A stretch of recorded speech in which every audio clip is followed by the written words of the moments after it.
What's up, everybody? This is Cha Cha Mystique, and you now tuned in to Live at Radio. Today, we have an exclusive interview with one of Harlem's most legendary so called ex gangsters, but he's definitely trying to give back to the youth now and try to change the narrative of these streets. Ladies and gentlemen, Mr. Unique Mecca Audio is definitely in the building. So we're going to talk about his life. We're going to talk about Club 2000 and and just get a feel of where he's at today trying to figure out, what's going on with him and what he has been up to these days. So before we get started, we're going to count down and get to our disclaimers and be right back.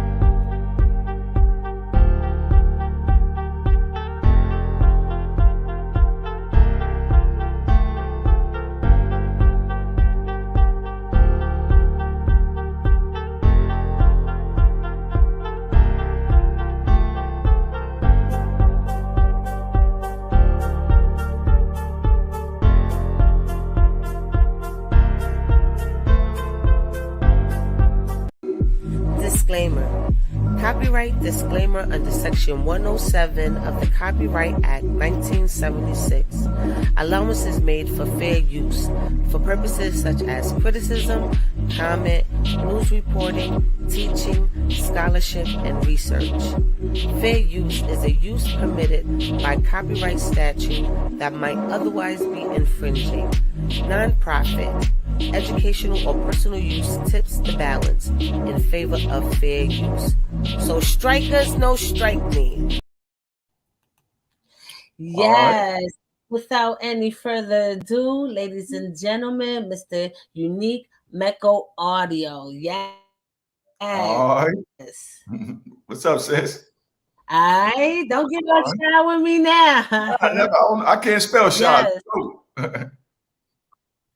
Yes. So, we're not really going into full detail about, your past and different things like that. The majority of the interview will be spent talking about hip hop and what you've been up to now. I do have a few questions that nobody never asked you about your past, but it's just to get a better feel of what you know. And it's not your typical questions because I do know that you have your jail stories, right? Prison stories, yeah. Over at my Yes. channel, yeah. Yes. So, what made you wanted to start the prison stories and put that your life on YouTube like that? Because as I started watching YouTube a little bit, you know what I mean? Because I'll be real busy because I'm just coming home, so I'm not really into the YouTube and all that as far as viewing, but um people been sending me different things and I see them talk about, prison, and a lot of them don't have it accurate. You understand what I'm saying? It's like they try and glorify it to a way like if it's fun in prison. And it ain't no fun. We just make the best out of a bad situation. You understand what I'm saying? Like, even though I was in there, or for like the first decade or so, I continued to sell drugs in the prison and, I was moving like I was still on the street. You know what I mean? But after a decade, when that loneliness and the emotions kick in about being away from your family, friends, and loved ones, you know what I mean? That's what I'm trying to get across to the people. Meaning, yeah, I did some, fly shit on the inside, but at the end of the day, it wasn't worth it because it cost me damn near 3 decades. You know? Yes.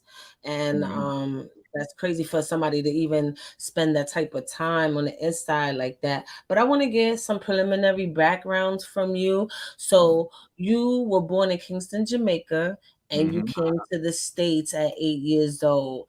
Mhm. Even though your life has evolved into the street culture, but what did that 8-year-old little boy wanted to be when he grew up then? Oh, I wanted to be a race car driver.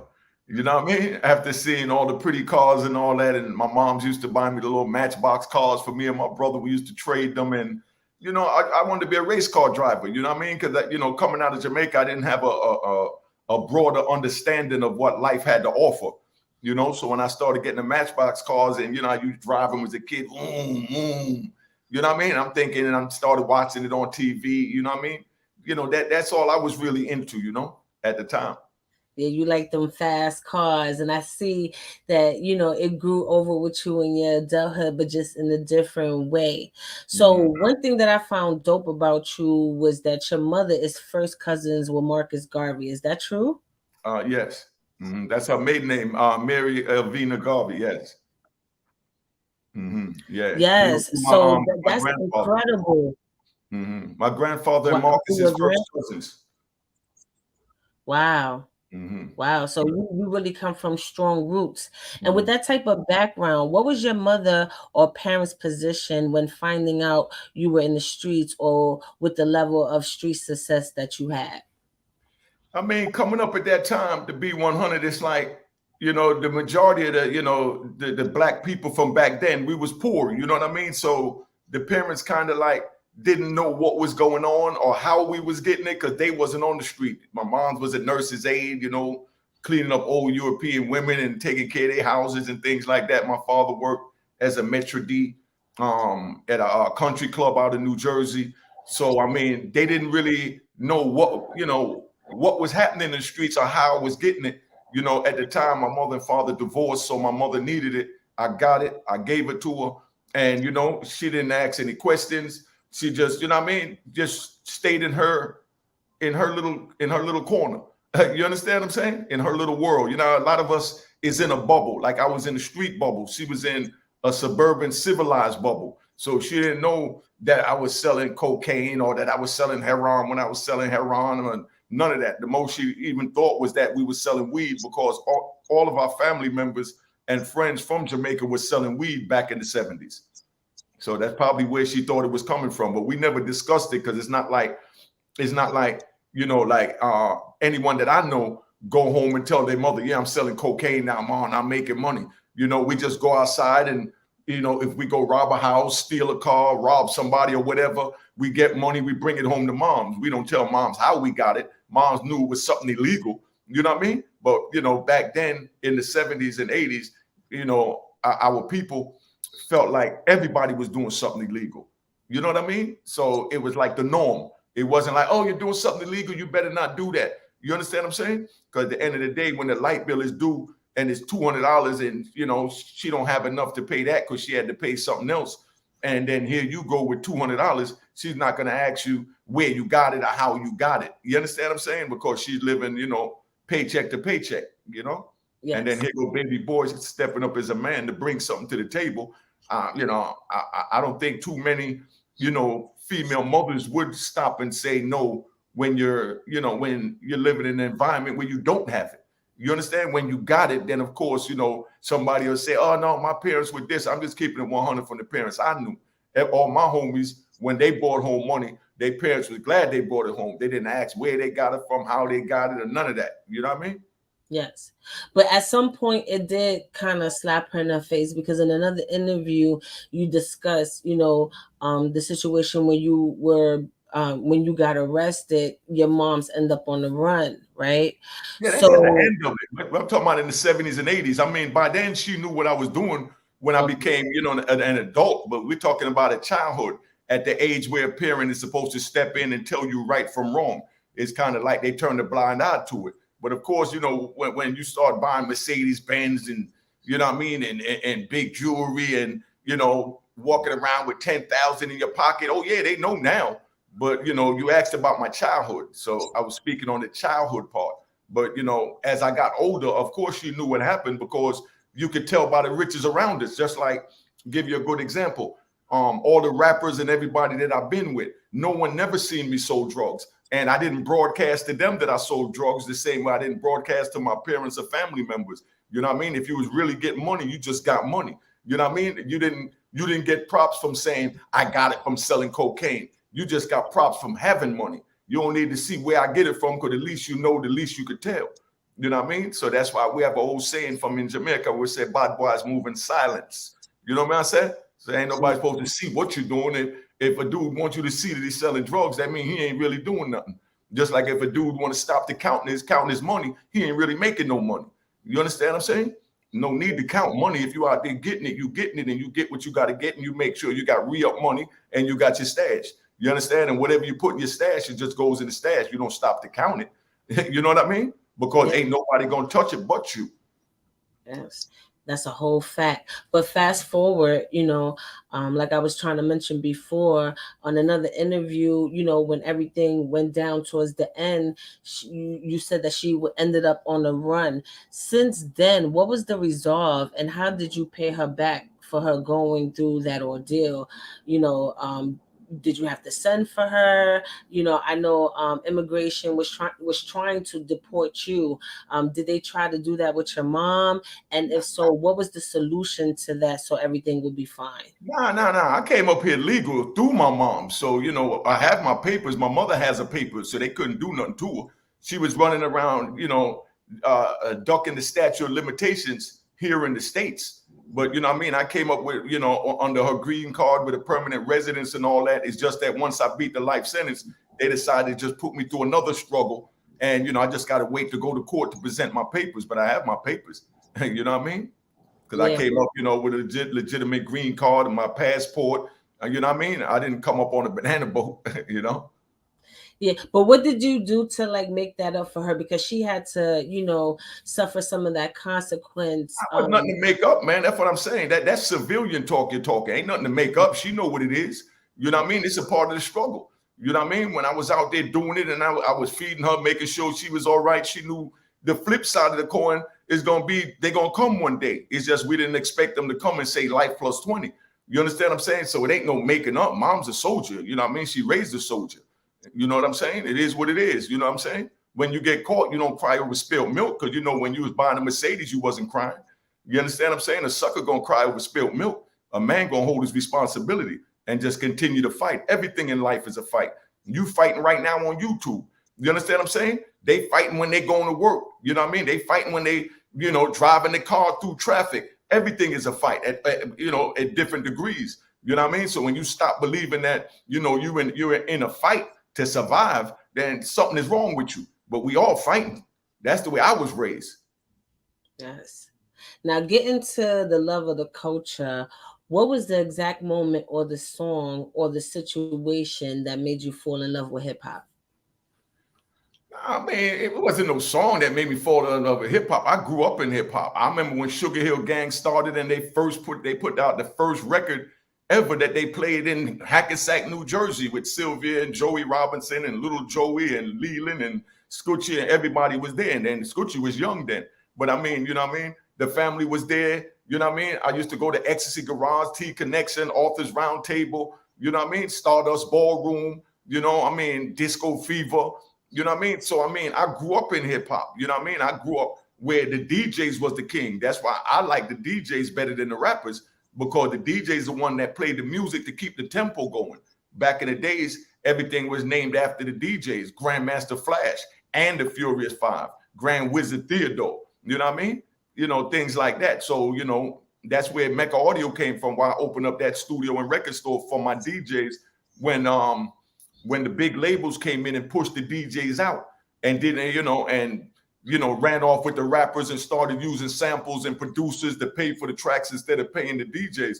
That's why the DJs in the condition that they're in now, because from the very beginning, from the onset, the labels figured out how to push them out. You know what I mean? Yeah, that's Brand New being chilling in front of Mecca Audio. Like I said, I got pictures with Heavy D and all that in front of Mecca Audio. You know what I mean? If you was anybody, that's where you came. All the DJs came there. I brought that for the hood. That's how I gave back to the hood with Mecca Audio, and then I gave back with Club 2000. Yeah. So it was just a natural thought that came to you. Nobody suggested it or anything like that. It was just your natural love of hip hop that made you want to open up Mecca Audio Studio. Yeah, I always wanted to do something for the DJs and all that. The name and all that came later. But I wanted to have I was going to build somewhere for the DJs regardless, because Love Bug, Starsky, rest in peace. Star Child, rest in peace. Bismarck, rest in peace. Kid Capri, Ron G, Double J, SNS, Red Alert. You know what I mean? They, rest in peace, K Slay. You know what I mean? They was all my friends. You know what I mean? Personal friends. They're the people that I hung with. You know what I mean? That I Okay, bought did their you mixtape grow when they up with sold them, their mixtape. or was it the lifestyle that had you around that type of people, or did you grow up with them naturally? Now, I grew up with them naturally from being young, broke, like I said, going to Disco Fever, Ecstasy Garage, and all the places I just named. That's where the DJs was at. And the DJs, that I just named, they wasn't even around back then in the 70s. So I was on the street before those DJs. You know what I mean? Except for, the gods like Red Alert. I remember watching Red Alert, Bambaataa, all of them play. You know what I mean? Jazzy J, you know what I mean? Grand Wizard Theodore. I watched all of them play. Like the last concert I went to before hip hop turned over into commercial and records for real was at the Audubon Ballroom where Malcolm X got killed. You know what I mean? Yeah.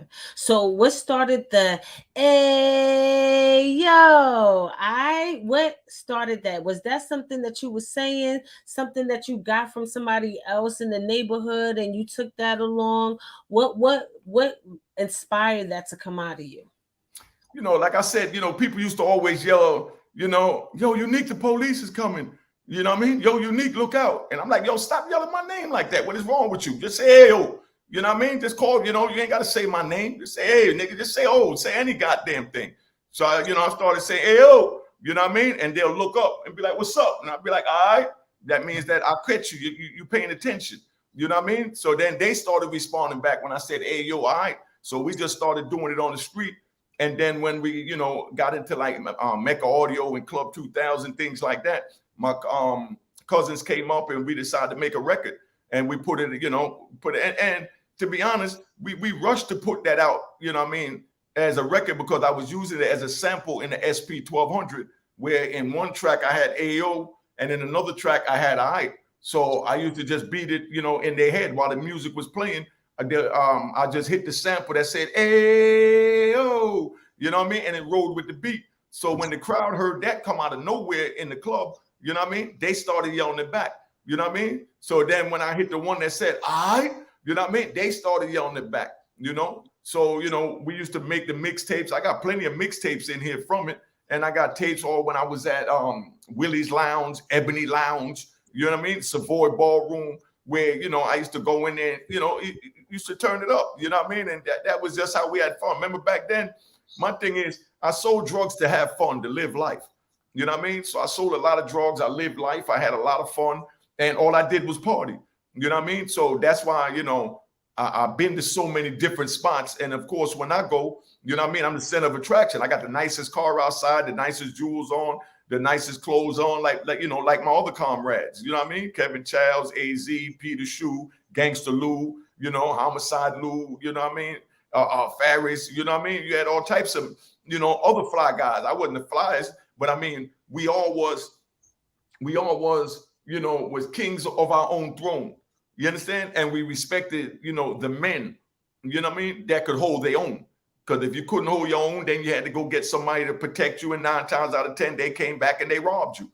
You know what I mean? They extorted you. Because if you can't hold your own and you got to pay them to hold you down, then that means they could easily take yours without any resistance. So, I never understood why somebody would pay somebody to hold them down instead of just doing it themselves.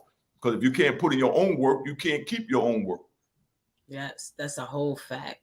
Now, I read somewhere that you got your just due for that call and response, the AOI, right? Now, people don't usually get credit for chants and sayings that came at a time where hip hop was young. You know what I'm saying? As a culture and definitely as a business. Like, even with academics coming out right now, saying how some people didn't get their just due or they're bums because, and then you have the legends come out in defense saying, hip hop people was doing hip hop because it was the culture before it was even a business or thought about, just for the love of it, not for the monetary gain that it definitely has now, right? How did you seek and obtain your just due for that at such an early on in hip hop culture before people was even thinking about getting something in return for their talents? Because that's what people was thinking. Maybe they didn't know, but I knew what it was. My uncle, rest in peace. You know what I mean? David Hyatt, he's the one that put out R. Kelly, he was already into the music business. So, I was running under him while I was hustling, doing me. Then I had my cousins, CP and Cox, that also had a record label in Miami. Then I knew Luke in Miami. So, I knew JT Money. So I already knew rappers and knew how copyrights and, and registration and everything worked from being with, the rappers and from being with the old record labels. You understand what I'm saying? So I knew what I had. So, me and Dougie, we talked. And that's why if you look on that same album, if you zoom it in, they got my name on there as Mecca Unique. You know what I mean? Because, nobody knew my government name. You know what I mean? So being that I own Mecca Audio and he knew me as Unique, he gave me the name Mecca Unique. I mean, because the next person don't know what's going on, with the industry, don't mean that the next person don't know. But I was one that knew, because when you get the type of money I was getting, all types of people come at you with all kinds of business propositions. You understand what I'm saying? And if you're smart, you listen. I think it was you. I was telling somebody the other day, what makes a king or what makes a boss is someone that's able to listen. You understand? You have to listen to the people that you have around you in order to be able to really expand. You can't sit in the center of the chessboard and say, I know I got all the answers. No, the rook go this way, the bishop go that way. You understand? And the pawn go that way. You understand what I'm saying? It's up to you to point them in the right direction, but you got to listen when they come in and say, well, when I went that way, this is what I saw, or this is what happened. So when they come back, now as the king, you have to process that and put that in some type of order to elevate to the next step on the board. And that's what I did, the same way I'm doing on YouTube. I never seen YouTube and Instagram and none of that. I had people running Facebook for me. I used to send them a message. I used to write I used to type up a message like good morning, I hope your day is fine, and had to mail it out from the prison to a company called Mail My Pics. I think he changed it to. I forgot what the original name was. Big shout out to Darnell Barber.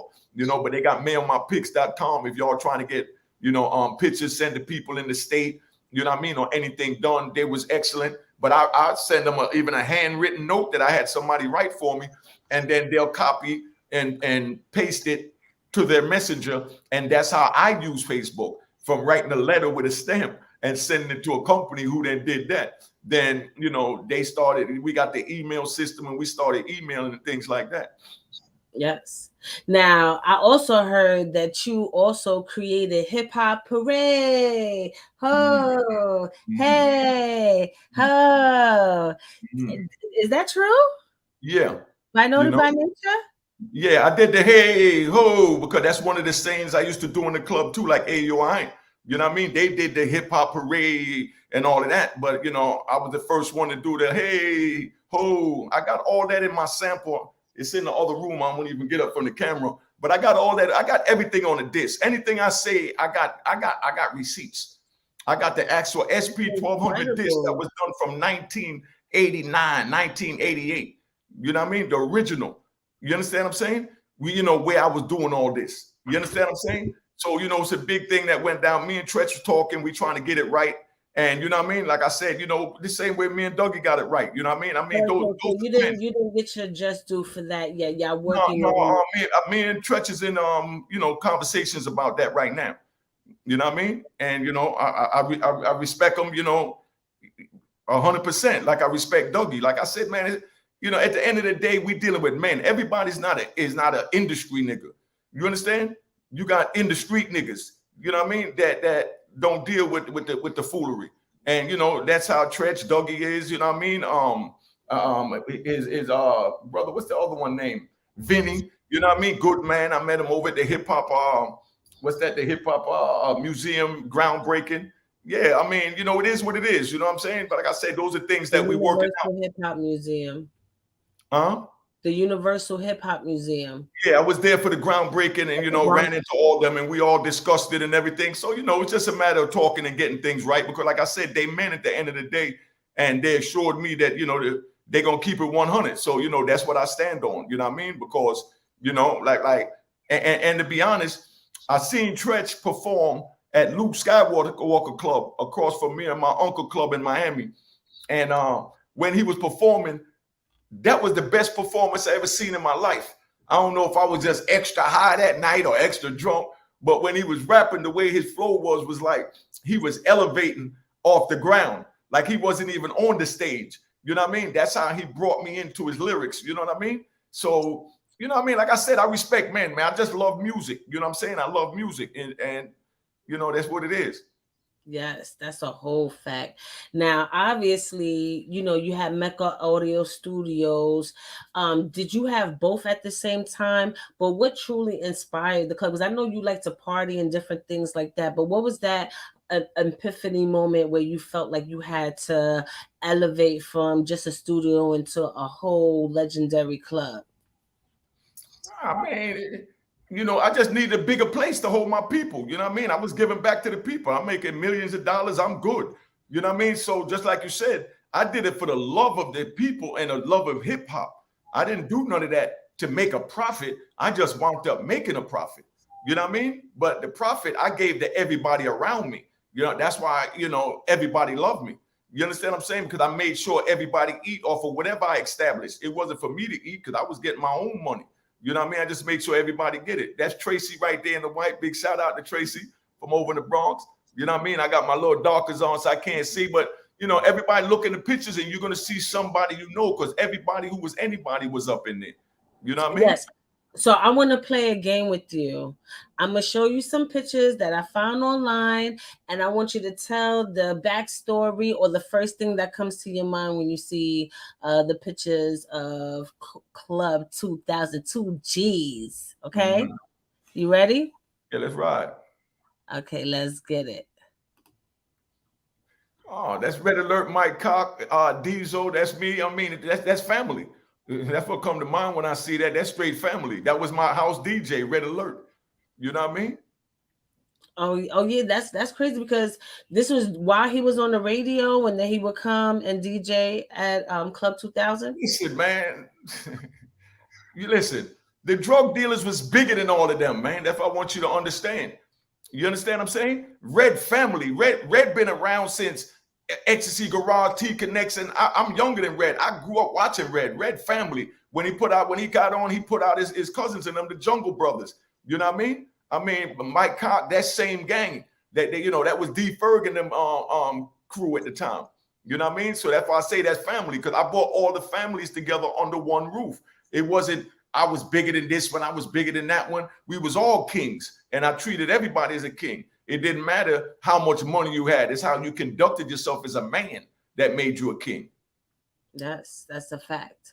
So you ready for the next one? I'm always ready. Okay. Oh man. Doo Brown. Doodoo Brown. You know what I mean? That's somebody's whole just so they know, that's somebody's face he's sitting on. She's sitting on homie's face right now. I had to cover that up a little bit, you know? Yeah, I already know. Yeah, that's somebody's face they sitting on. Hold on, wait, my thing fell. Yeah, that's somebody's face. That's how we do. Yeah, so you know, I also heard that too. Like you had Doodle Brown contest, but just like a lot of other things that you did as far as hip hop hooray, ho, and hey, yo, all right.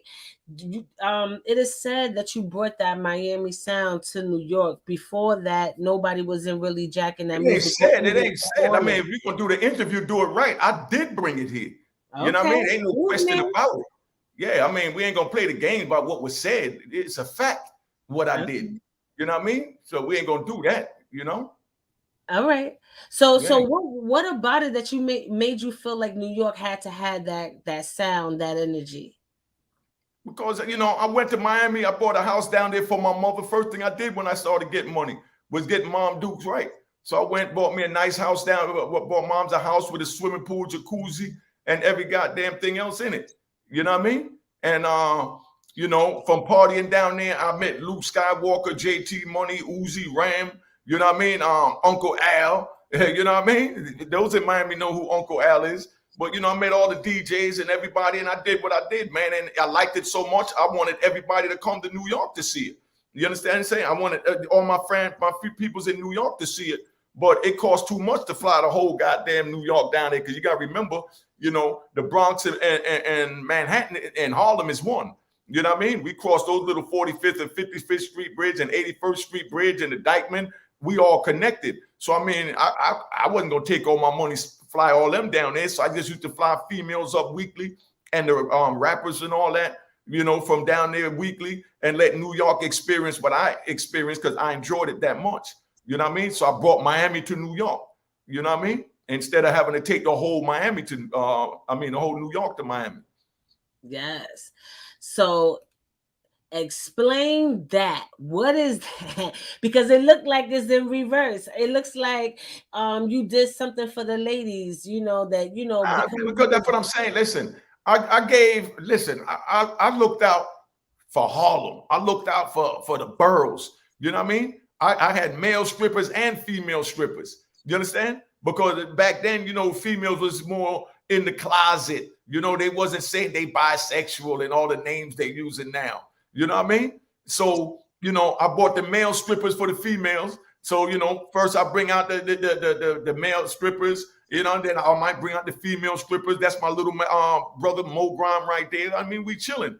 You know what I mean? So that's one of the patrons that paid to come there. And you know what I mean? The stripper was doing what he do to get that bag. You know what I mean? I gave male and female strippers a chance to eat. Yes. And that's fire, because not a lot of people would do that. You know, they will have that one track mind and different things like that. And it seems like it worked because it seemed like it was still packed, you know, and everybody still came out to support both men and female. You know what I'm saying? Shout out to Minnesota in the building.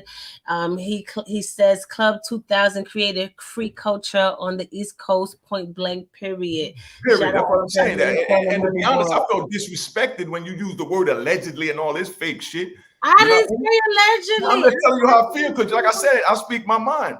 You talking about alleged? Ain't no goddamn allegedly. They know what it is. Excuse me. I won't say it. Well, don't do that again. Let's get this right. We're gonna do this right. Give me my credit and my flowers where it's at. I'm alive to get it. Yes, so it is so. Don't ever question that he brought that Miami freaknik, that litness to New York. All right, let's get it right. I turned New York up, you know? Yes.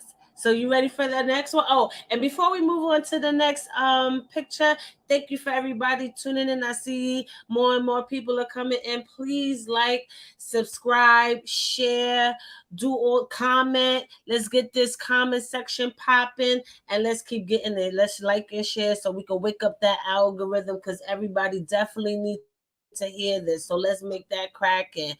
Yeah, and salute to everybody in the building. So moving forward, my brother Bismarck. That's family again. That's my brother. That's Bismarck on the right. That's SNS right next to him, and that's my cousin CP from Miami. He had the first. He had a record label from back in the early '80s. These are the people that I learned the game from, because they was in the game. So I'm not gonna run around with a dude, you know, making money in whatever business, and I'm not gonna know how he making the money. So I see if I want to invest my money.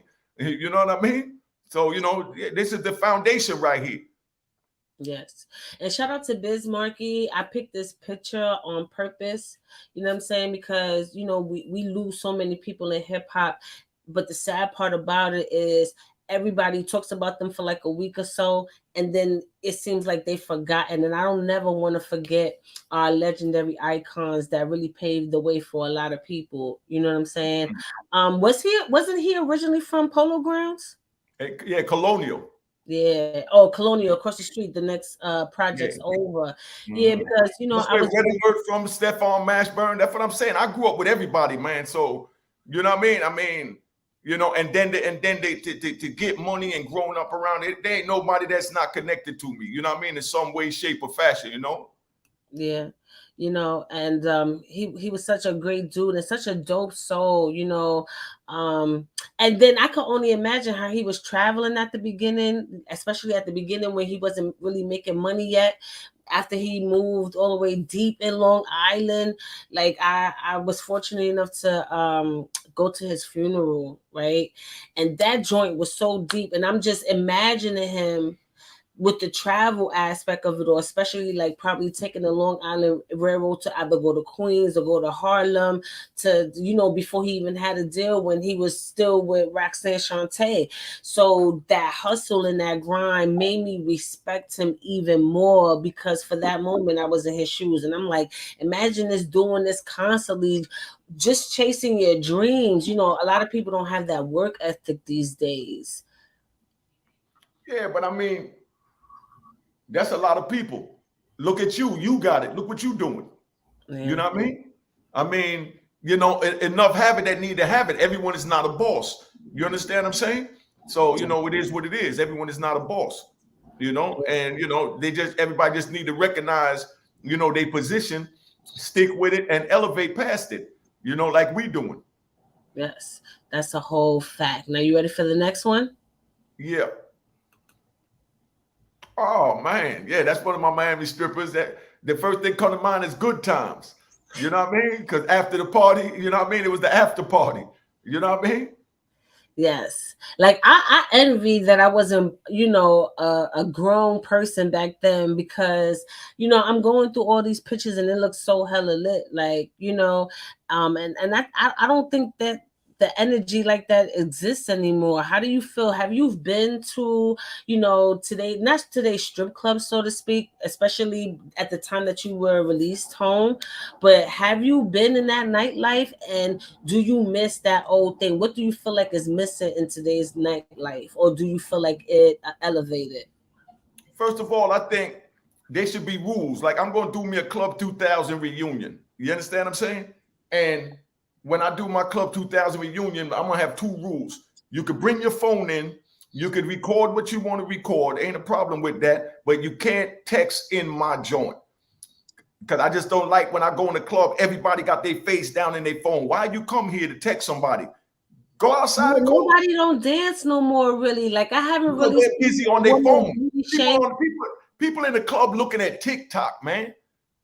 You know what I mean? Create your own TikTok. You in the club.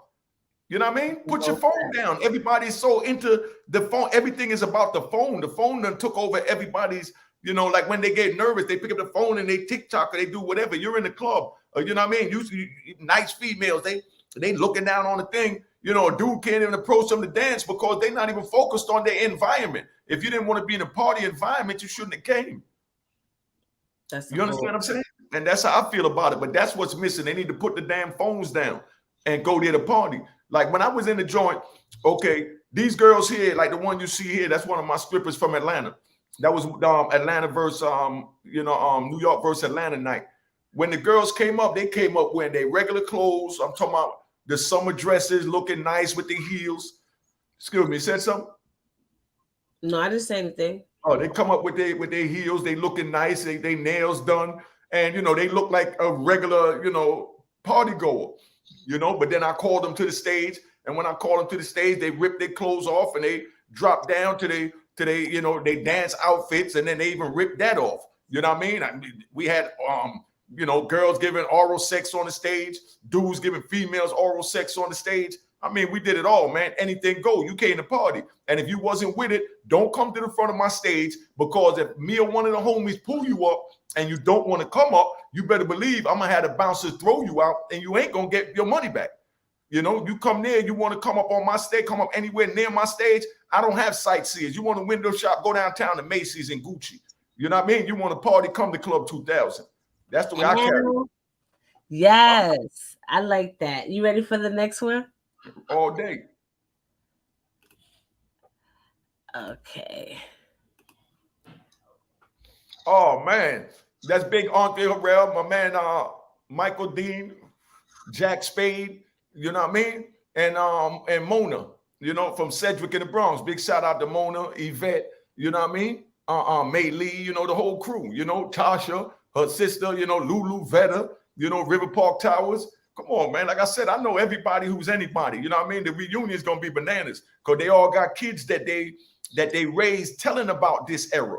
You know what I mean? So, the mother gonna be able to bring their daughter of age this time, because we had mothers bringing their teenage daughters to Club 2000. You know what I mean? Yes, and I picked this as well to salute Andre Harrell. Yeah, rest in peace. He That's my brother. changed the game. I Hmm. mean, everything as far as like the culture as we know it today, from the style to the sound, all of that stuff, really came from Andre Harrell and his ear. We wouldn't have Mary J. Blige, Jodeci, a lot of icons, today That's what I'm that saying. we I adore. got pictures up in Club 2000 with every name you just named. You understand what I'm saying? I got pictures with Andre and JoJo and me and Kid Capri and Red Alert and SNS and everybody in the booth. You know what I mean? Come on, man. I Yeah, mean, now was Ralph McDaniels, that's my mentor. He's my dad in my head. I have a whole Facebook.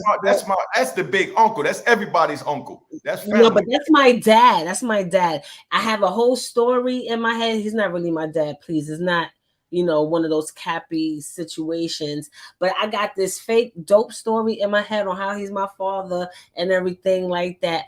But a lot of his early work, iconic stuff, um, came from Club 2Gs. So how did that start uncovering, and what did you feel when you saw your club on TV? See, you gotta remember, I allowed them in my club. You understand what I'm saying? You know what I mean? Like I said, I got the coke, I got the dope. The club is the dope. You know what I mean? So it didn't mean nothing to be on TV because we didn't have social media. They know who I am and everything that went on in Club 2000 without social media. So I know what it is. I got a different mindset. You understand what I'm saying? Ralph is family, man. But I want to say this. You know what I mean? And to be honest, I'm not even gonna be up here long because I feel that the people is really disrespecting you because I ain't seen nobody give you a cash app yet. You know what I mean? And you get an exclusive interview that I ain't never give nobody else. You know what I Wow, mean? And they really thank need to you. show love. Black people come on here, they look at YouTube and they don't want to give. You go to one of the other racist channels and they donating. What is giving you $5 just for you doing this to help you get a microphone? You understand what I'm saying? I mean, I'm speaking. They saying you speaking, but I'm letting you know how I feel about it. These are stories that I'm going to put on Netflix and Amazon and the big platforms, but I'm blessing you with it, and they getting it for nothing, and they sitting there. You understand what I'm saying? I think y'all need to show the sister some love. You know what I mean? Thank you. I truly appreciate that. I really, really do. Yeah, so you heard him. I don't want him to leave early. So please, son, whatever it is that you Yeah, can. y'all getting too much free game. I I do got that I over got at my so channel much to like ask him, and earlier. trust me, y'all Yeah, gonna y'all just want, appreciate. come on. This ain't, like I said, man, up in Club 2000, ain't nobody just standing around looking. If I see females standing around, I had a cordless mic in my hand. I walked around the club, and if a female was standing there, I put her on the spot. You know what I mean? Either you dance or you get the hell out. You know what Yeah. I mean? And I point to her, they put the spotlight on her because I had the lights on the dance floor, the lights in the club, and I put them on the spot. You know what I mean? You here? You know what I mean? Contribute. And You I'm know what I pretty mean? sure it wasn't too often where they were leaving. I'm pretty sure they was ended up shaking something. Oh no, I threw a couple out, and you better believe when they came back next week, they were the first one. Hey, you know what I mean? Come on, I Well, don't play that. they probably couldn't do it right then and there. Women, got their Nah, but issues. I mean, if you let it listen, human beings, we have an instinct where once somebody allow you to do something one time, you think you have a free range to continue to do it. So if I allow the females to come and just stand up and look, then that's what they're going to do. That's what the club turned into since I got removed off the street. You understand what I'm saying? Meaning, nah, you're not coming in my party standing around. If that's the case, I tell you straight up, I don't want you in my party. Mm, straight like that. Now, you ready for the next one? That's right. Oh Now, they look like a situation. man. Everybody's looking around like shit is about to go down. Explain this. Nah. That's this girl was dancing real good, you know what I mean? And she ran up on me and tried to freak me. And I was like, oh no, let me at her. Let me get at that. Nah, and the homie say, nah, chill. And I'm ready to get my freak on. Like, nah, I ain't gonna have a shine on me. You know what I mean? That's all that was. That was a party thing. That's why everybody looking. That's why there ain't no grit faces and smiles on their faces. We was there to have a good time. That's what Club 2000 was about. Yes. Yes. Now, the next picture that I want to show you. It has nothing to do with Club 2Gs, but I know that it's such a iconic staple of Harlem, and looking at your social media, I could tell, I could feel your adornment for this place. So if you can you please give me an untold story about Willie Burgers? Oh man, Willie Burger, big shout out and rest in peace to Willie. You know what I mean? Big shout out to Man, Sabrina, Little Tiny. You know what I mean? That's the family. I grew up with them out in Jersey. Willie Burgers was right above Willie Burgers, right on the top of that red sign. It was an after hours club called the S&S. That's where all the big ballers, we used to go up there and we used to gamble 20, 40, 50,000 like it was nothing. You know what I mean? Then Willie put a little box on the front of the building and called it Willie Burger. So, while we up there gambling, everybody will ride through to see who's coming out and who's going in, because that was the place to be for the S&S. You know what I mean? And then, of course, the burgers was slamming. They had the big hood murder burgers that was banging. You know what I mean? And they sold them a mile a minute. So everybody started coming, just hanging out, and, buying the burgers, eating right on the sidewalk, smoking weed, drinking 40s, you know what I mean? And just kicking it. And then, we drive by with our car. So, let's say we in the Bronx, we'd be like, yo, let's shoot by Willie's real quick. And we'll drive by Willie's just to show the car off.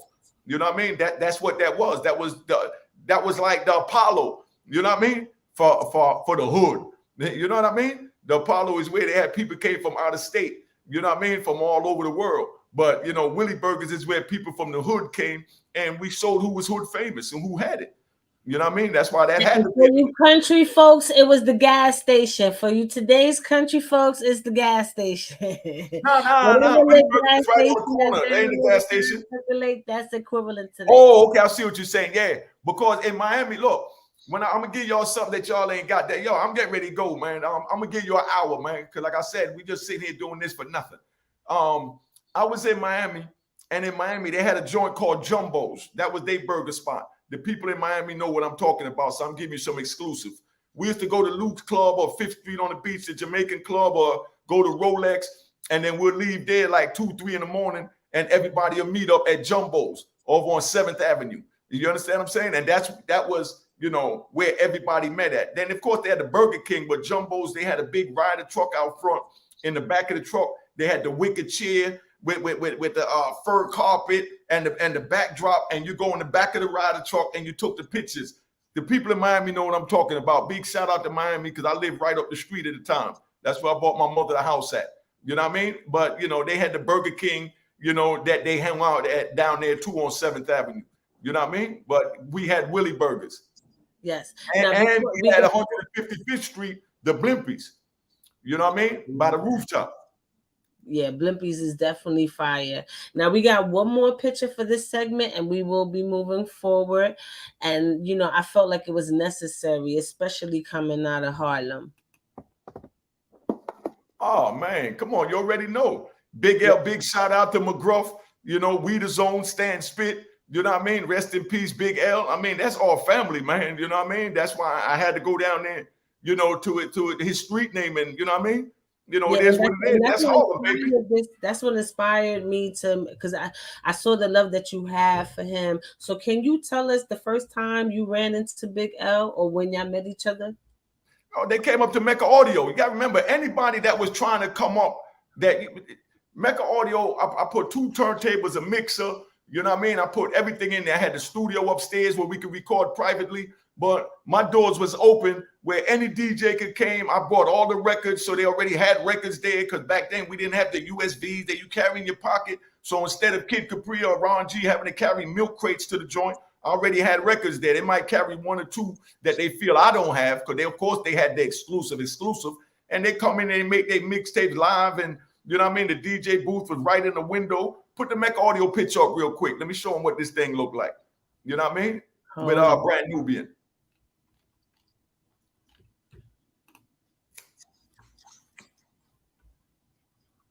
You see the way it got the map of Africa? And over to the right, that's the front of the store.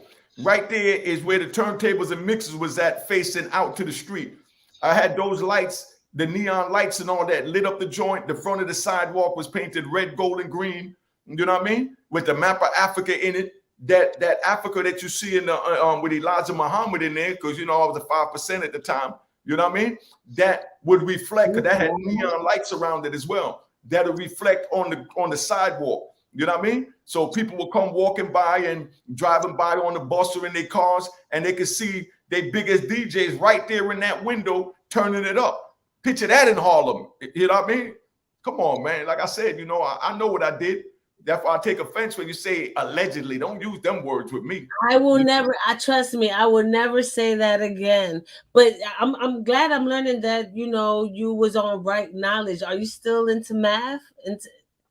Oh man, am I? Hold up. I gotta get up for this. Oh, sweat. You know what I'm about to ask you. A couple of people asked me about this. I'm gonna do a video about this. All right. So what's today's math, God? Today's math. Yes. Aren't you a queen? Of course, I'm a queen. Okay, so you tell me today's culture freedom. Culture freedom. All right, so you tell me what's culture freedom. For y'all that don't know, this the 5% of map flag, and these are those are the lessons at the bottom. I don't want to put it too close. That's the lesson. So I'm going to put it up on a video, and I'm going to break the math down because I hear a lot of people saying that they 5%ers. That way, no, I'm a queen, but I'm not 5%er. But I do believe in divine math. No, I'm not talking about you. I'm talking about a lot of brothers. I'm talking about brothers. You know, you're Earth. You know what I mean? Because you got a child now, so you're Earth. Okay. You know? Yeah. See? Thank you for putting me up on that. Yes. You know, queen is, you know. Mm-hmm. So, okay. So everything was going, you this major figure, major play in Harlem. You got the club, you changing the culture of New York City. Was all of this still going on at the time you were arrested? Now I put that there, I put that in my sizzle reel. Lily from SWV, you know what I mean? Because Lily used to be up there, SWV. Like I said, everybody used to be up there. Like Lily said, you know, I just disappeared. When they grabbed me, it's like the lights dimmed in New York. You know what I mean? It's like the lights dim at the Empire State Building. You know what I mean? It just slowly faded at the time. You know, it is what it is. But, you know, I just kept it going, kept it moving, and just made sure that everybody had a good time. Like I'm saying, I'm making a bag of money in New York. So, you know, I had to give back to the people. So what better way, you know what I mean, than to open up a club and, you know, make an audio and just give back to the people. You know what I mean? Yeah, that's a whole fact. You know, so how long did it survive after the federal arrest? Man, I don't know. I was gone. You know what I mean? But from what I heard, when I left, you know, the whole party and just, you know what I mean? Because like you said, you know, then we had like, let's give a shout out. I heard about Final Four was doing their thing after I got locked up. There was other crews throwing parties, but you know what I mean? I don't know all of them. I just remember Final Four was one of the ones that was doing it big. You know what I mean? Because you got to remember when I got locked up, that's when Butt Naked got locked up. You know what I mean? That's Buck, Big L, Puffy. You understand what I'm saying? And you know, things like that. You know what I mean? So I mean, then we had Same Gang. So I don't know what went on after that. We had Slick in the Family with Big Gene. You know what I mean? So you know, they still had their thing, but I don't know, you know, what they was doing because right now I'm fighting for my life, about to get life plus 20. So I didn't care what was happening on the streets. You know what I mean? I figured I'll build that back up when I get there, or I insert myself back when I get there. But I know Final Four was doing it real big. Big shout out to them. I heard about them brothers. You know what I mean? I give props where it's due. You know, I'm in the joint hearing about Final Four. But you know, they used to come up to Club 2000, so I did the roadmap. I did the blueprint. You know what I mean? I gave everybody the blueprint. You know, because like the tunnel, when I was out here, I was the only one that had unisex bathroom where male and females went in my bathroom. You understand what I'm saying? So it wasn't no men's bathroom and women's bathroom. Man, you want to use the bathroom or you want to just go in there to congregate or whatever, go in the bathroom. Then I got locked up. I heard the tunnel started the unisex bathroom. You know what I mean? After I got locked up. So it was a lot of firsts that I started. You know, Hennessy. Nobody was drinking Hennessy. They wasn't selling no Hennessy in no clubs back then. People was drinking on the street, but nobody was drinking in the club. I bought Hennessy in the club. I bought St. Ives in the club. I bought Cisco in the club. Imagine going to a club and getting a glass of St. Ives. You know what I mean? or Colt Yeah. 45. What You club you you gonna go to? never you You know, never heard of nothing like that before. Yeah. you know? So But I cater to my people. yeah, you know what the people like, and that's why they came out in droves. The pictures don't lie. So, a part of your charges was money laundering. Did they try to attach those businesses to your case? No, they did. That's what it was for. They charged me with $6 million worth of money laundering. You know what I mean? For the money that I made. Remember, I was charging $100 a head to get in. You know what I mean? In Club 2000. Sometimes I charge $200, $300, $400 to get in if you had on sneakers or boots. You know what I mean? But my peoples, they willingly paid that because they was kings like me. Meaning, you come before 10 o'clock, ladies get in free, and dudes might pay $40, $30, $20. And if I'm at the door, I'm just letting you in free. You know what I mean? But once I come there and we ready to party, wasn't no shoes and wasn't no Timberlands allowed. So if you had that, you had to pay to wear that in. So people willingly, gladly paid it because they coming right off the block with a pocket full of money to throw on the strippers. So when they standing up in the club at the bar and they wearing a pair of Timberlands or a pair of Air Force Ones at my bar, you understand? And there's another dude sitting there with a three-piece suit on. The female's gonna talk to the dudes with the Timberlands and the Air Force Ones because they know they got the money, because they know they paid the bag to get in. You know what I mean? So I separated the men. The ladies were dressed, okay? They were dressed, jewelry, pom shorts. Like, I'm looking at it like I know what I'm gonna wear. My style gonna be for the fall, and probably I'm bringing some of that fashion back because I can see it's funny you said that, because before I bought the girls from Miami, you know what I mean? They didn't even know, they wasn't wearing poom shorts up here. In Miami, they call them Daisy Dukes from that girl that used to wear them on the joint. Yeah. You know what I mean? They call them Daisy Dukes. You know what I'm saying? Back then, the girls' main fashion hazards. Yeah, exactly. The main fashion that the girls was wearing then was Big Johns and Edwins. You know what I mean? With the little body top, with the powder on the chest, with the little breast sticking out, looking young, vibrant, and ready. You know what I mean? That was New York fashion. But now you go to Miami, they was wearing the Daisy Dukes, you know what I mean? With the little tube tops, and they doing their thing, because don't forget, it's 90 degrees all year round down there. Yeah, that's a whole fact. So they ready all year. All year they ready. Yes. So moving forward, right? The prosecutor in your case gave the wrong jury instructions that violated your constitutional rights to a fair trial and due process. What were those instructions? All right, they got a thing called continue. They charged me with a CCE. That's a kingpin charge. You know what I mean? That stands for CCE, stands for continual criminal enterprise.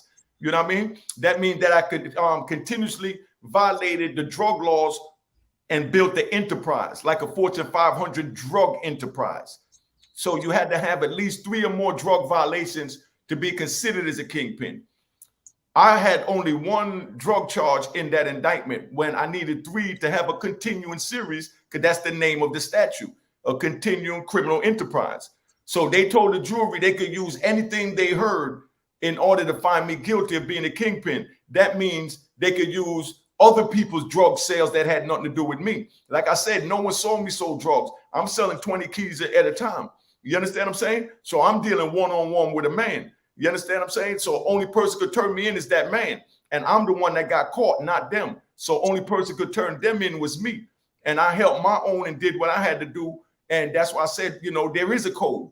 You understand what I'm saying? I mean, those that scared to go to prison, they don't want to stand by the code. So they make different reasons and justifications for it. And, about civilians and this and that. Of course, civilians is not a part of that code. But when you out there selling cocaine, you out there credit card scamming, and you breaking that goddamn law, you know that there's a chance of you getting caught. You know that if you get caught, you don't want your comrade to tell on you. So if you get caught, then you should know not to tell on your comrade. And there's no ifs or ands or buts about that, period. And I did 26 and a half years in federal prison for standing for that code. You know what I mean? I ain't got nothing to say bad about the people that didn't stand by the code, but let's keep it right. There is a code, and that's the code. You don't want your man to tell on you, and you're not supposed to tell on your man. Yes. That's the wrong jury instructions where they told them they could use anything because they never had me for a drug sale. That one charge they charged me with an indictment, I was acquitted of that. because they said that somebody bought a half a kilo of cocaine from me in Virginia Beach. You understand? The lead agent from Virginia got on the stand, and because he wasn't allowed in the trial doing he wasn't allowed in the courtroom doing the trial. So the lead agent got on the stand when it was his turn to testify, never heard none of the testimony, and then he came in there and let him know that I was selling 20 keys a day in New York, and New York couldn't catch me, so they brought me down there to put me on my brother's case, being that I was supplying my brother by sending, kilos down there to him. You understand what I'm saying? So the prosecutor. You're talking about Peter Hall? Yes. You know what I mean?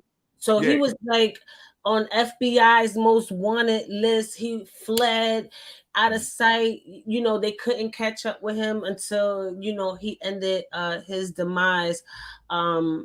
You felt some type of way about that, and you felt like it was a setup, and it's not by the streets, but probably by the FBI. Is that true? Just to be clear. Nah, it ain't no probably anything. We know what it was. You know what I mean? Come on, man. It was us against them. That's what I'm saying. I don't use those words. We know what it was, but it's a part of the game. You know what I mean? Yo, listen, man. There is a game. There is rules to the game. There's rules to everything. Starting in your household. You tell your children, take your shoes off when you come in. Do your homework. Wash your dishes. Do your chores. Those are rules.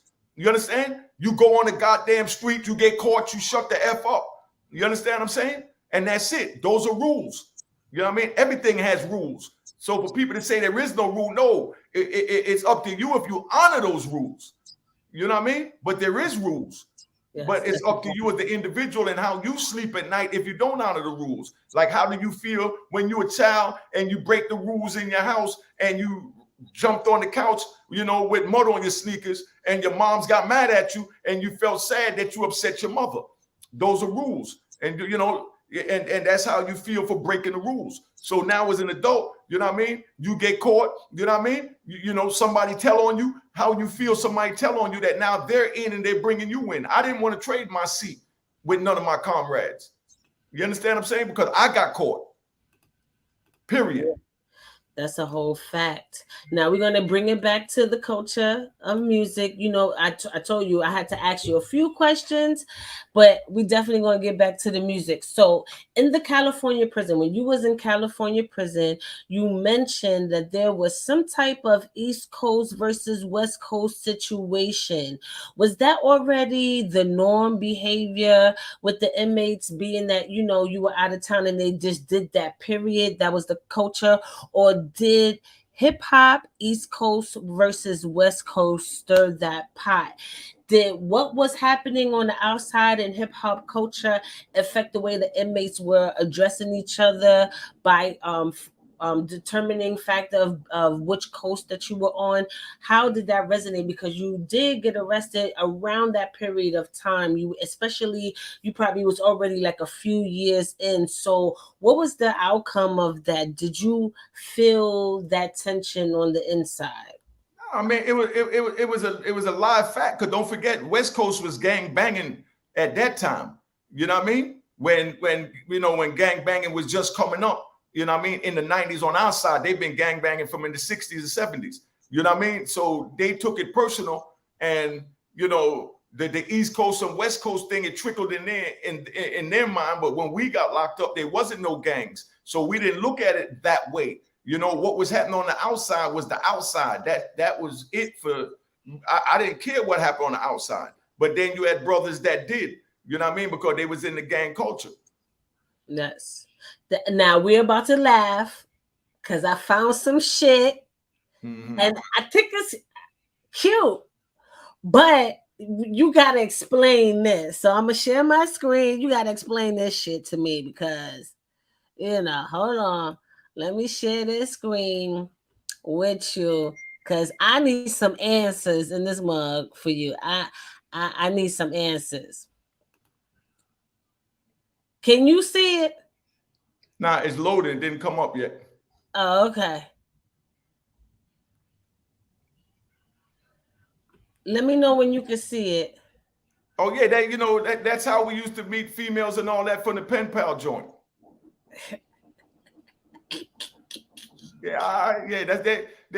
That's how we do our bid. We can't walk down the street and meet a female So we got on, sites to meet, people, and it's crazy because I'm gonna do a prison story on it, so I'm not gonna really get in it right here. But we used to sell the addresses we get from these joints.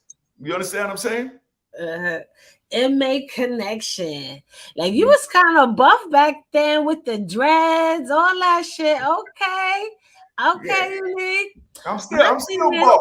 I still got my 6-pack. A matter of fact, I'm gonna put a joint up there hold on, tomorrow.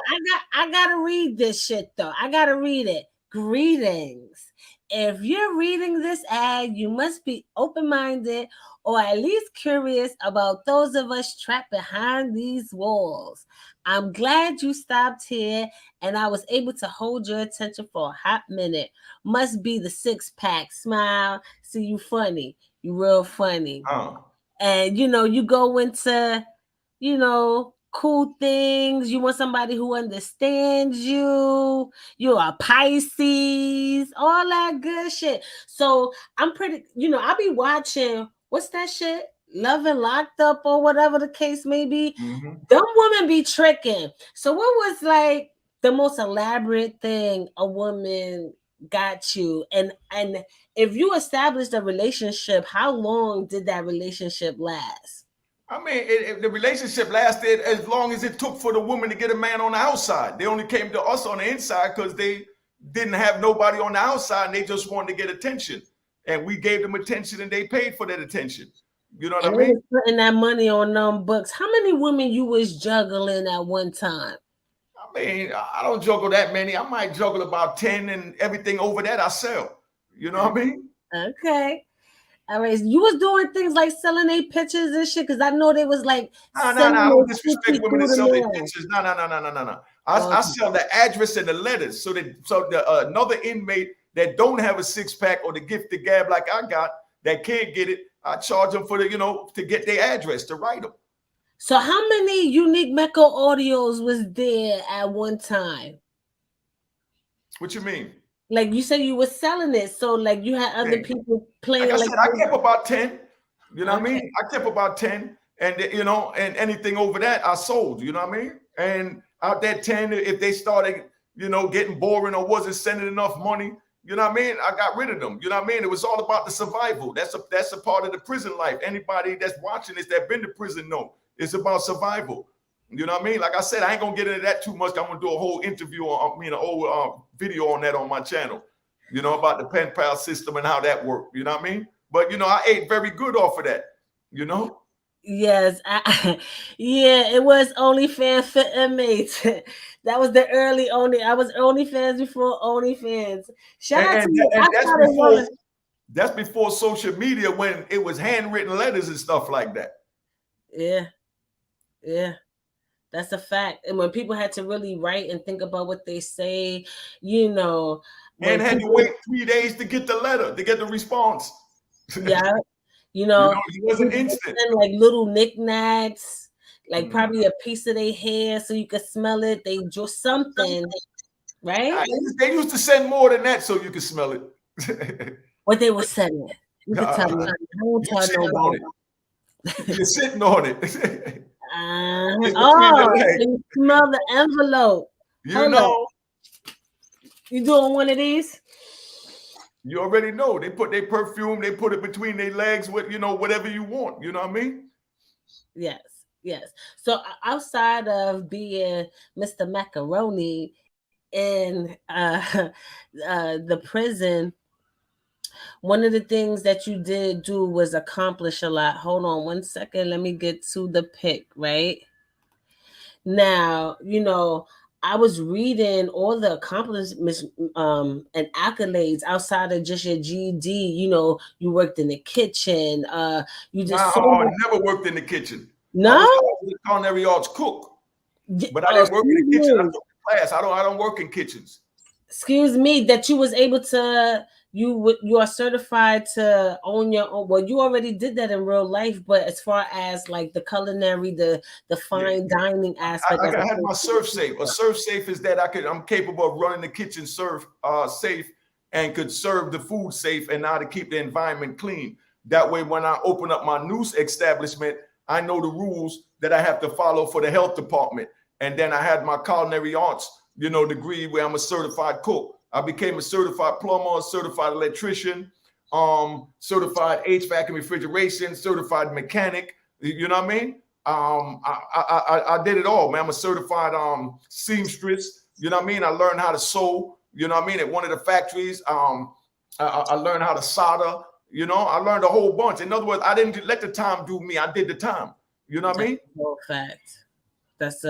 That's a whole fact, and I wish a lot more people would have that vigor with them to mix up the happen, and shout out to you for that because that is amazing. But I got a question. Like, what happened to these dreads? Because even in the macaroni picture of, inmate love connection, right? Your dreads was nice and popping. You see them in your graduation picture here. So what happened to your dreads? Like you just was like, fuck it, I'm getting rid of them, or was it like a natural thing where you was losing them? Nah, my mother, okay, I come up from it, like I said, in 1972 when the rosters was crazy. Let's put it that way.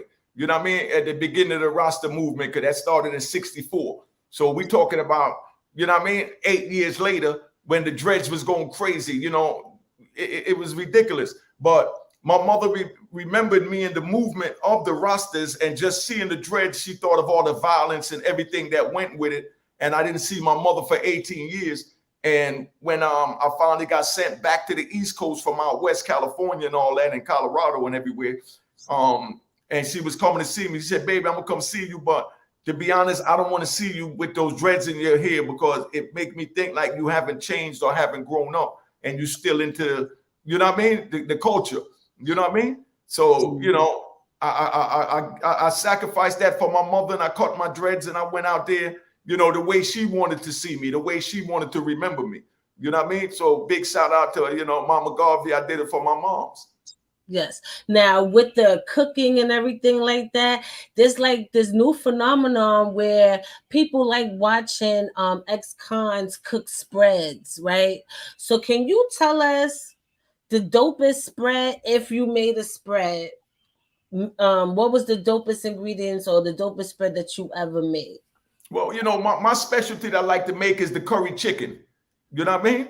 Because when we have the Rastafarian Day in the jail, we allowed to order our own seasonings, jerk season, curry and all that. So I used to get the raw chicken, skin it, cut it up with the razor blade or the top raw of the chicken can. And brown, not the can one? Huh? Raw chicken, not the canned chicken?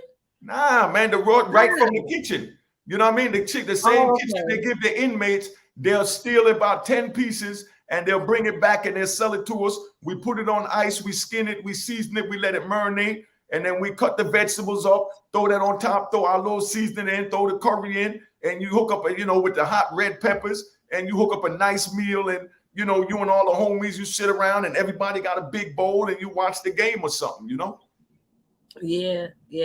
But I like my fried rice the best. I'm getting ready to cook some fried rice on my channel so y'all can see. Oh, well, but you my have fried rice is banging. Yeah, I can see you do that. I mean, I think you should. You know what I'm saying? All them hats you wearing, and then you got this graduation hat to prove that you were made of soul. But your dreads were so immaculate. Like, you know how to twist yourself, or how did that work out for you to manage your dreads the way they were? Yeah, I used to twist it myself. But you got to remember, like you said, I'm on the Facebook. I'm on the Inmate Connection. I'm on the Friends Behind the Wall. I'm on, you know what I mean? Right in prison. I'm on all them joints. So, I got to look good to get the women to write me, send the money, and you know what I mean? And me selling the information to make more money on the inside. It was a hustle. It's a part of bidding. You know what I mean? Now, I'm pretty sure a lot of those women were coming to see you. Now, was there any like COs that were jealous? Oh, yeah. 90% of the females was jealous because the COs, they had a chance to actually give us sex. You understand what I'm saying? That's what I was getting to without saying so many words. But yeah. But I mean, a lot of brothers took it, but I didn't take it because, the COs, okay, it's like this. The COs, they live with each other. The male and the female staff, they all hang out at the same spot after hours, and, they working overtime and they building relationships with each other. And when you see a bad female, she look good. You know what I mean? When you see a good-looking female, and then you got an officer that slouch foot, got mud all on his boots. You know, the bottom of his pants got mud from him walking through the mud instead of him walking up the walkway and his fingernails dirty like he a mechanic. And then he telling you that he banged her. You not trying to bang behind that, no matter how many years you got in prison, because you know there's a 90% chance you're gonna catch something because that nigga dirty. You know what I mean? The COs was screwing the other dirty COs.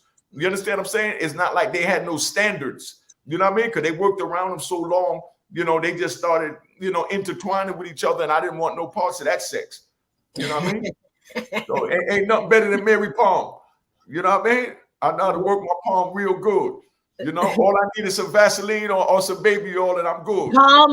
Palmer. That's her name. You know what I mean? Mary Palm, you know? Nobody satisfied me better than me, you know? Yes, that's a whole fact. And shout out to you, because that was some dope stories. Yeah.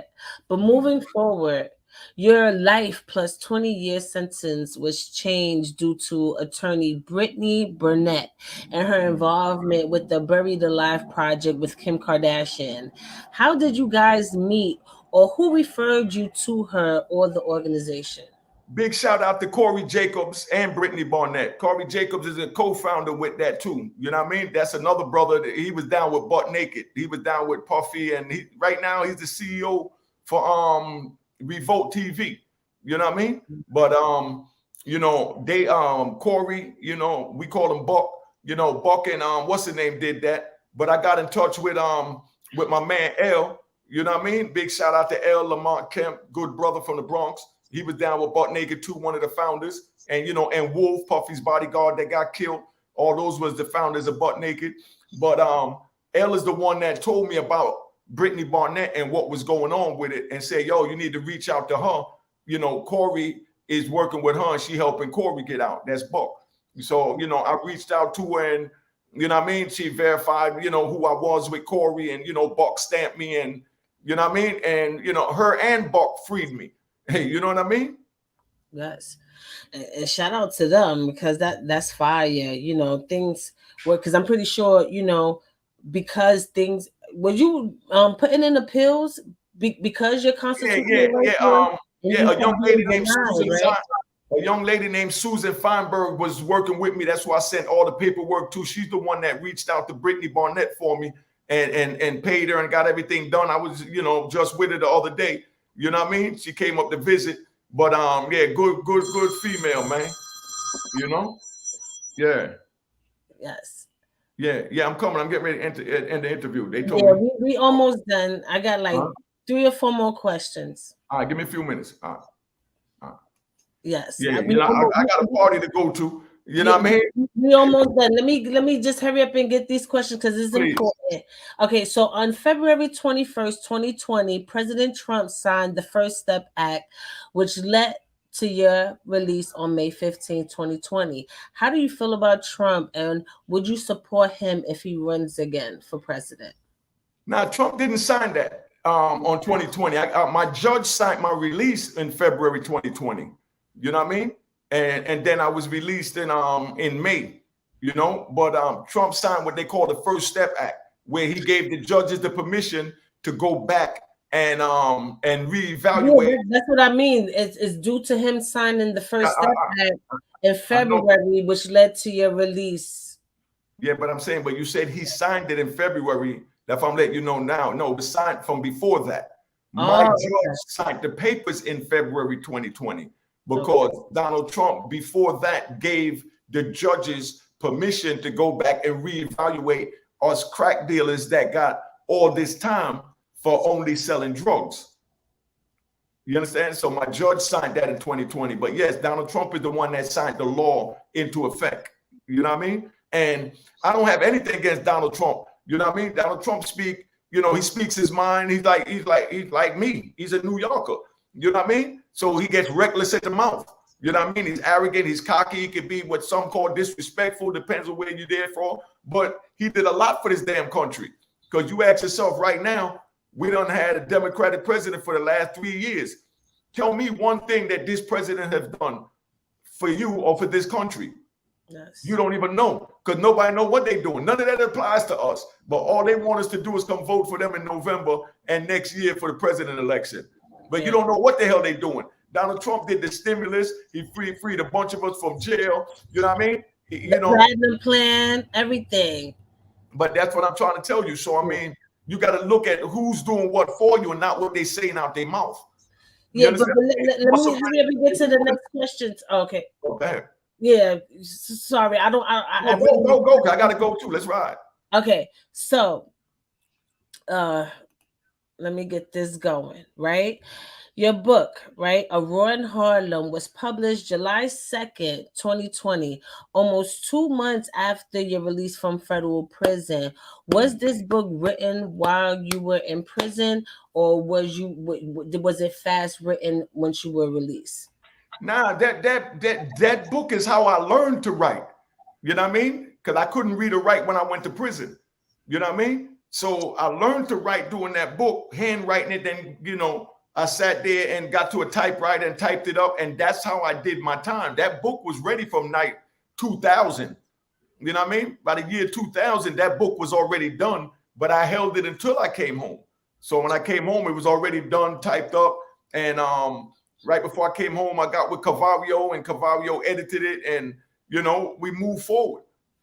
Yes. So your book states that it is based on true events and the lead character name is Mike. Even though it's obvious it's your story, but are there embellishments for like entertainment purposes only? Because there's this clip and it talks about how, you got shot in the back, the leg, the ass, all this, that, and third. Then you turn around, the gun's blazing still. And in my mind, I'm like, if you got hit all them goddamn times, how you still pulling triggers and doing all of that and watching brain splatter? So give me one moment and I'm gonna show the audience what I'm talking about. We be right back, you guys. Yeah, I was shot all them times. You know what I mean? All that happened. Like I said, I got the 4 bullets in me. It's in my court documents and all of that. You know what I mean? Like I said, all that is going in the full documentary. But I got wet up. You know what I mean? That's what we called But it back then. hold on 1 second. Let's listen to it for 1 second, 1 minute. We hear gunshots.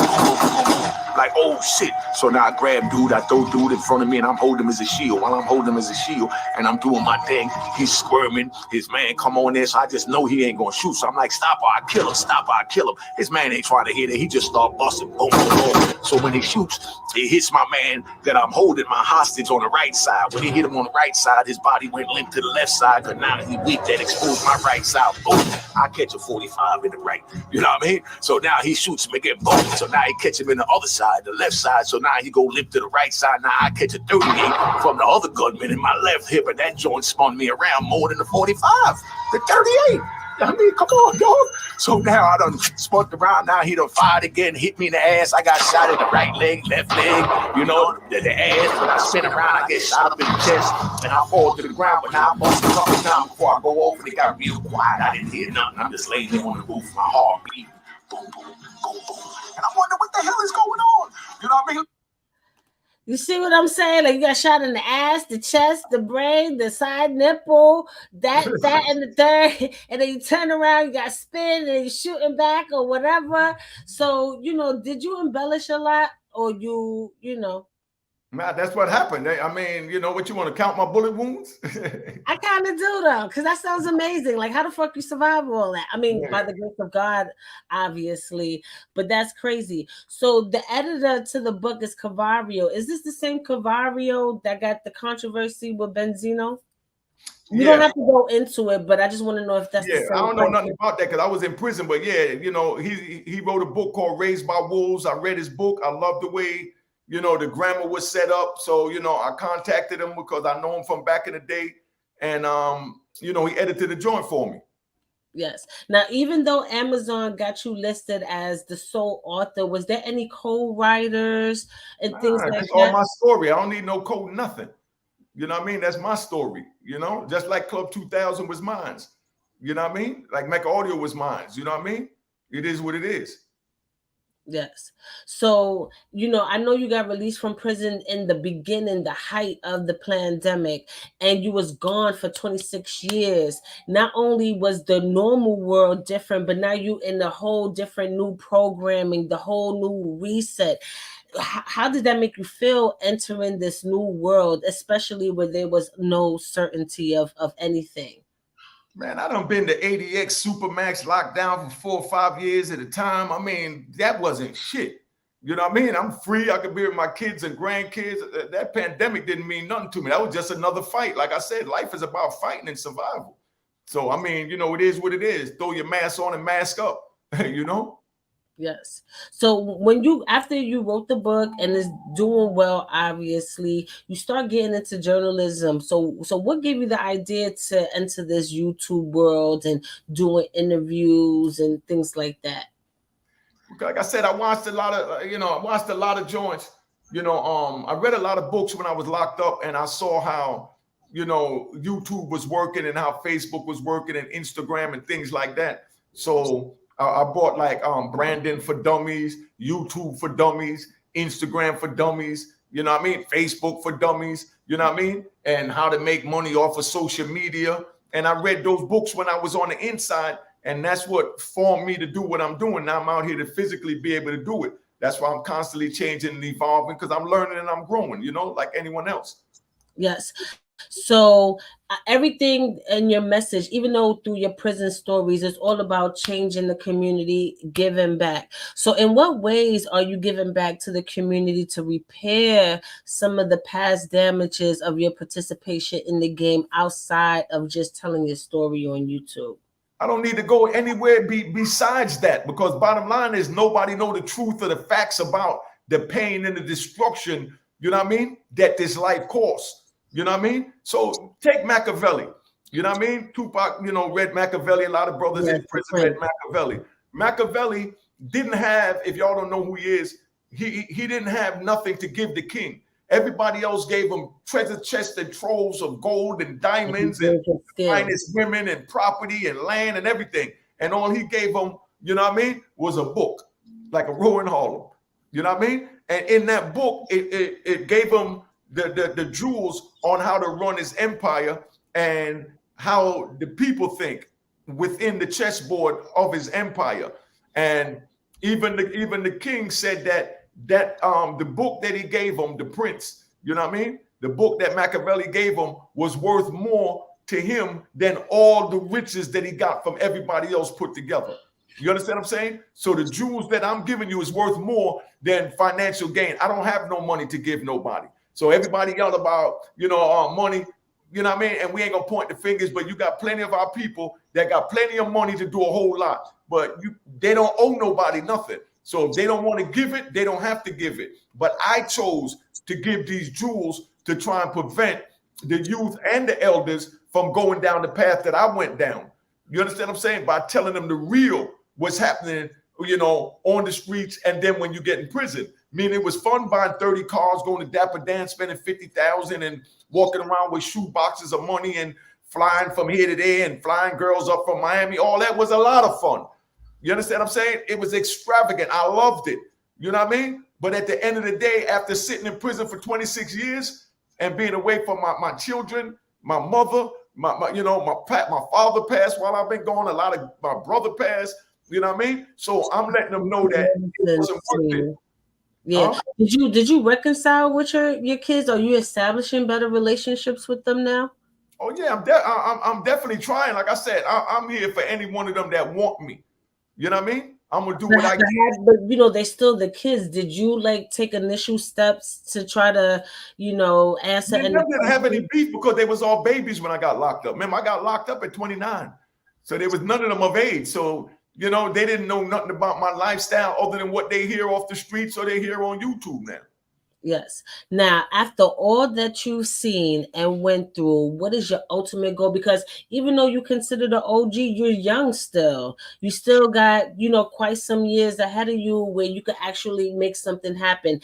and even though YouTube is dope, I'm a YouTuber too, but outside of YouTube, and it don't even have to necessarily be, giving back to the community, but more of like a personal goal is, do you see something else for yourself outside of YouTube and even, the limelight of like I'm trying to cut it back into the entertainment business and start doing movies and good, strong, positive documentaries and take other good brothers like me that screwed up their communities and screwed up their lives and bring them in front of the camera so they could let the youth know that it wasn't worth it. Because everybody's trying to get to where we got. Everyone trying to get to where we got. But they don't know what we lost and what we sacrificed and what we suffered when it was time to pay the reaper. Yes. Well, I'm not going to hold you any longer. I rushed through those last questions because I didn't want you to leave and you didn't answer nothing, even if it was just a sentence. And I'm grateful for you being here. And I hope you had a good time with me, discussing your life. And I hope I asked you questions nobody asked you before. This was very exciting to me. And I'm very blessed that you graced my stage with your presence and your knowledge, wisdom, and understanding. Mm-hmm.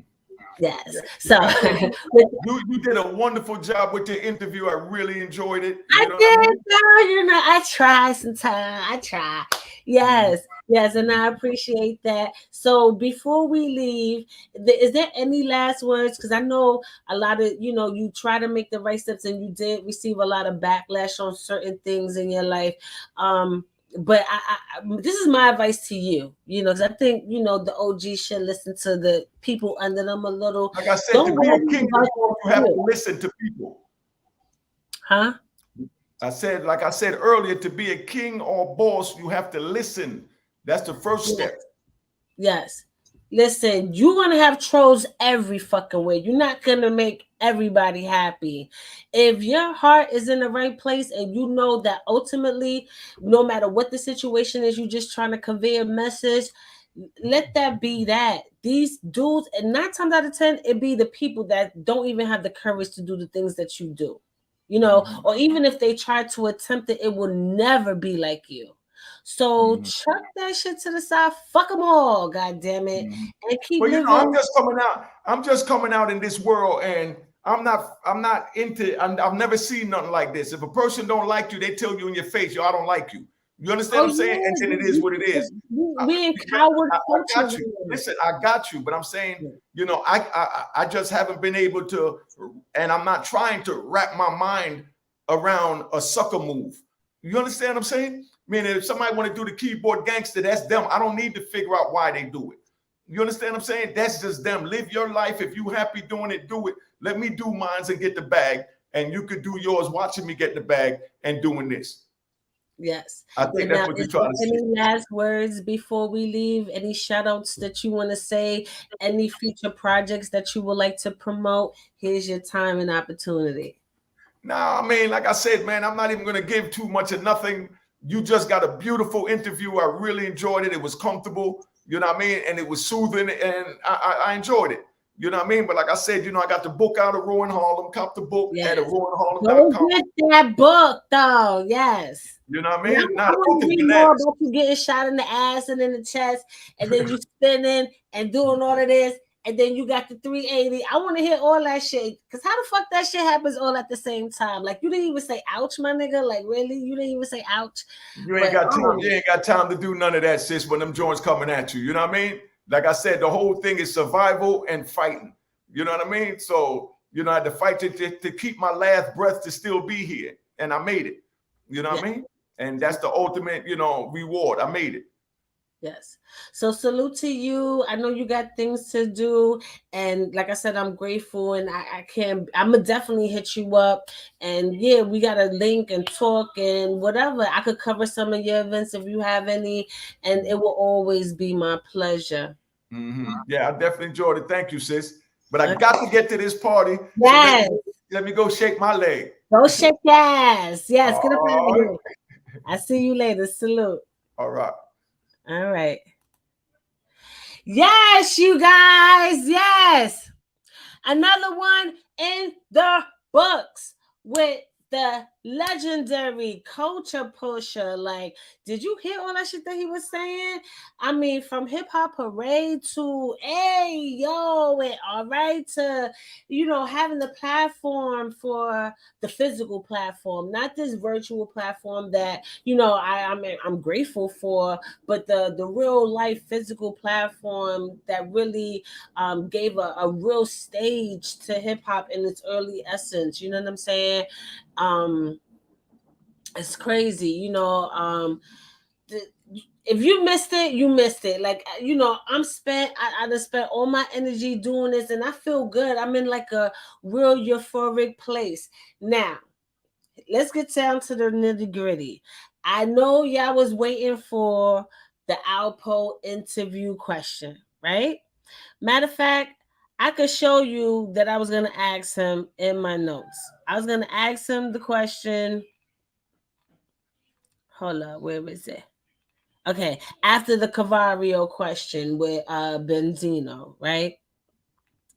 And before we even went on this interview, he was like, I'm not answering none of that. I don't want to answer no Alpo question at all. You know what I'm saying? Because I get what some of you how some may feel, I was with him on Clubhouse. Up for Debate died. You lying. I mean, me and Up for Debate TV ain't fucking with each other, but I don't want to see nobody dead or wish that on anybody. He just passed. All right, so those that are watching, if you looking at my shit, see, this is somebody here saying it. I don't know if it's a troll or whatever the case may be. I haven't even thought about the dude. Yeah, we had our own beef or whatever, but I don't even see that nigga on my feed anymore. So I don't know. But yeah, and there's a lot of whispers how, 1 minute he's saying, back to what I was talking about, and I hope he didn't pass away. I like the way you questioning, you think out the box. Thank you. Thank you. Because I do my due diligence. Like I take this very seriously, and of course I was going to ask the Alpo question because I look at everything and I do want to satisfy the audience, especially if I know that there are rumors or a large group of people, or at least a healthy amount of people, are asking these questions or talking about it on all the social media platform, and since I have him here, this would be the great opportunity to address those concerns. Like, some people were concerned where with the Alpo situation, it seemed nice, calm, cool, collected, and friendly, but they're saying that when he goes on other platforms, it's more aggressive, like, kind of thing. So I was going to ask him that. I really was. I could show you. Matter of fact, I'm going to share my screen so I could show you guys, that I really was going to ask him that. Hold on. Let me share my entire screen. Yeah, so I don't know if you can see, but right here, right, and here we go, right here. So this is where the question I was gonna ask. One of your most talked about viral moments was with Alpo. Talk about the energy, and then this is me cueing myself to be like, talk about the energy changes, and I was gonna show the video. I have the video up here pulled up, you know what I'm saying? And then my follow-up question was, why did you feel like you needed to put out an extended version which seems like a disclaimer to make clear of your position, where for me it seemed like you was clear, but it just didn't seem aggressive. It seemed more friendly, where the disclaimer seemed more aggressive, you know what I'm saying? So I was gonna get down to it, but see, this is the thing. This is what separates real journalism from Clubhouse, because at the end of the day, it could be a part two, where maybe now that he's comfortable having this discussion with me, he might provide me with another opportunity. And even probably beyond this one particular question, it could probably be other work opportunities and things like that.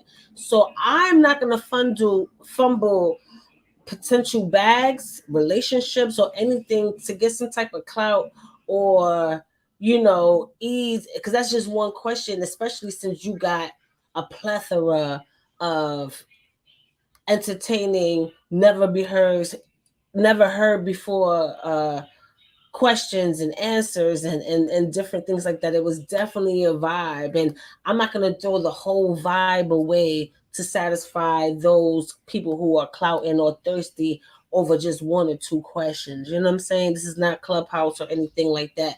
So for those that was looking for that, I did have you in mind as a journalist. I did do my due diligence, and that was the intention.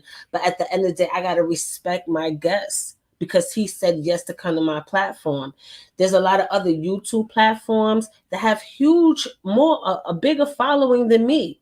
You know what I'm saying? And he didn't grace their stages, And the fact that he saw something within me or respected my platform enough, because he said that. He was like, yeah, I've been checking you out. I saw the stuff that you was doing and this, that, and the third. Whatever it is, whatever that was attracted him enough to want to come on here and vibe with me. And I got to salute that.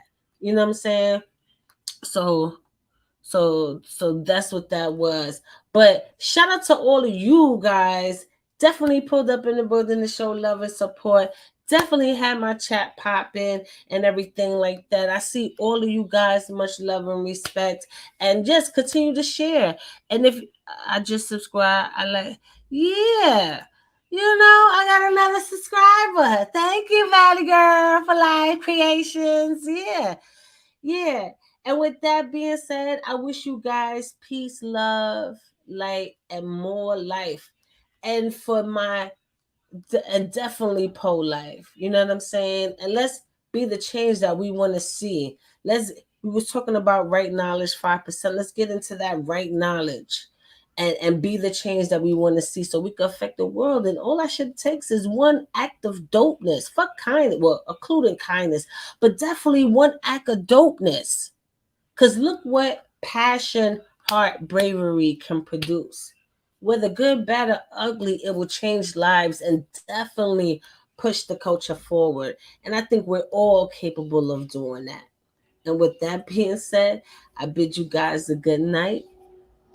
Until next time, see you later. You're beautiful too. Yes. And I'll see y'all later. Much love and respect. Bye-bye, y'all. See y'all next time. Oh, and I got a surprise for y'all. P.S. I got a surprise. It was going to happen today, but it was last minute because, I just thought about it. And, I was scrambling to try to make it happen for this interview. But, it just didn't work out. But I'm not even mad at it because like I said, it's last minute ideas that I was trying to get together and pull off. It just didn't work out. But everybody that I want involved already has a heads up and they want to do it. It's just today wasn't the day. So the next interview, you're gonna see what I'm talking about. I don't want to say it yet, but I was doing that during the pandemic, right? And I'm gonna bring it to the interviews. You know what I'm saying? Because before I used to do my interviews on IG, and then it's been months, and I started doing my YouTube just straight on YouTube, and then putting it on streaming platforms and different things like that. So I'm gonna bring the vibes that I was giving on Instagram on here, and I'm meshing all those things together at the same time, and it's gonna be a show like you've never seen before. So please stay tuned to that. Trust me, I got you guys. Now I'm going. All right. I see you later.